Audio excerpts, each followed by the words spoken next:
उत्तर देण्याऐवजी परिणाम द्या. लोक काय बोलतात यावर तुमचं नियंत्रण नसणं, पण त्या बोलण्यावर तुम्ही कशी प्रतिक्रिया देता हे पूर्णपणे तुमच्या हातात असतं.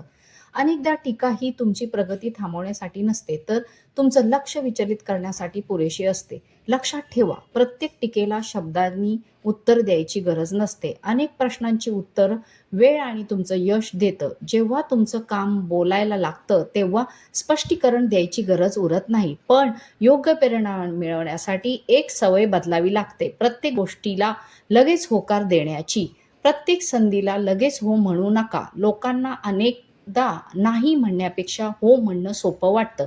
पण प्रत्येक होकार म्हणजे तुमच्या वेळेचा, ऊर्जेचा आणि लक्षाचा एक हिस्सा दुसऱ्याला देणं असतं. म्हणून प्रत्येक निर्णय घेण्यापूर्वी स्वतःला विचारा, हे खरंच माझ्या ध्येयाशी जुळतं आहे का? यशस्वी लोक प्रत्येक संधी स्वीकारत नाहीत. ते योग्य संधी निवडतात. कारण जीवनात प्रगती ही जास्त काम करून होत नाही, तर योग्य कामावर लक्ष केंद्रित करून होते. आणि योग्य निर्णय घेण्यासाठी काही गोष्टी फक्त स्वतःपुरत्या मर्यादित ठेवाव्या लागतात.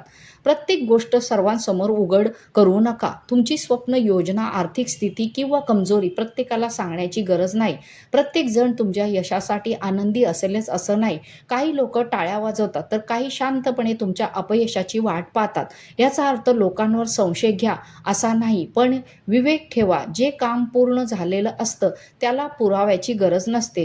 त्यामुळे आश्वासने कमी द्या आणि कृती जास्त करा. कारण शेवटी लोक तुमच्या शब्दावर नाही, तर परिणामावर विश्वास ठेवतात. आणि परिणाम मिळाल्यानंतरही एक गोष्ट कायम ठेवण्यासाठी, पुढील यश मिळालं तरी नम्र राहा. यश माणसाला उंचावर नेऊन जातं, पण अहंकार त्याला तिथे जास्त काळ टिकू देत नाही. ज्या दिवशी माणूस स्वतःला इतरांपेक्षा मोठं समजू लागतो, त्याच दिवशी त्याचं शिकणं थांबतं. आणि जो शिकणं थांबवतो त्याची प्रगती आपोआप थांबते. खरा मोठेपणा यशात नसतो, तर यश मिळाल्यानंतरही माणूस कसा वागतो यामध्ये असतो. नम्र माणूस प्रत्येक अनुभवातून काहीतरी शिकतो आणि म्हणूनच तो प्रत्येक यशानंतर आणखीन मजबूत बनत जातो. श्रोते हो, या व्हिडिओमध्ये सांगितलेले नियम लोकांना प्रभावित करायला सांगत नाही किंवा कोणाचंही फसवणूक करायला शिकवत नाही. उलट हे सर्व नियम एकाच गोष्टीकडे घेऊन जातात, स्वतःवर नियंत्रण मिळवणे. प्रत्येक टीकेला उत्तर देणं किंवा प्रत्येक संधी स्वीकारणं हे शांतपणाचं लक्षण नाही. खरी बुद्धिमत्ता म्हणजे कोणत्या वेळी बोलायचं, कोणत्या वेळी शांत राहायचं आणि कोणत्या वेळी फक्त कृती करून परिणाम दाखवायचे हे ओळखणं आहे. लक्षात ठेवा, जर जिंकण्यासाठी स्वतःला मूर्ख बनवण्याची गरज नाही.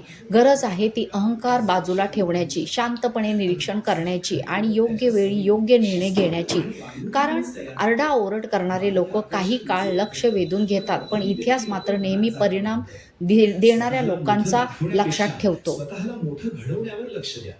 कारण वेळ गेल्यावर लोक तुमचे कपडे, घर, गाडी सर्व काही विसरतात, पण तुमचा स्वभाव आणि वागणूक नेहमी लक्षात ठेवतात.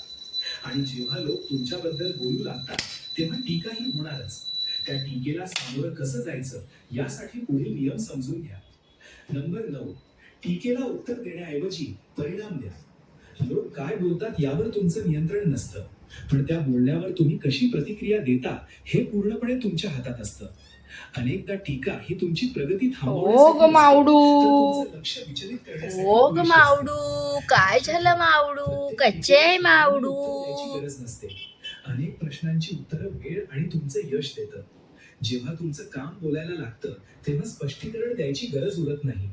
पण योग्य परिणाम मिळवण्यासाठी एक सवय बदलावी लागते, प्रत्येक गोष्टीला लगेच होकार देण्याची.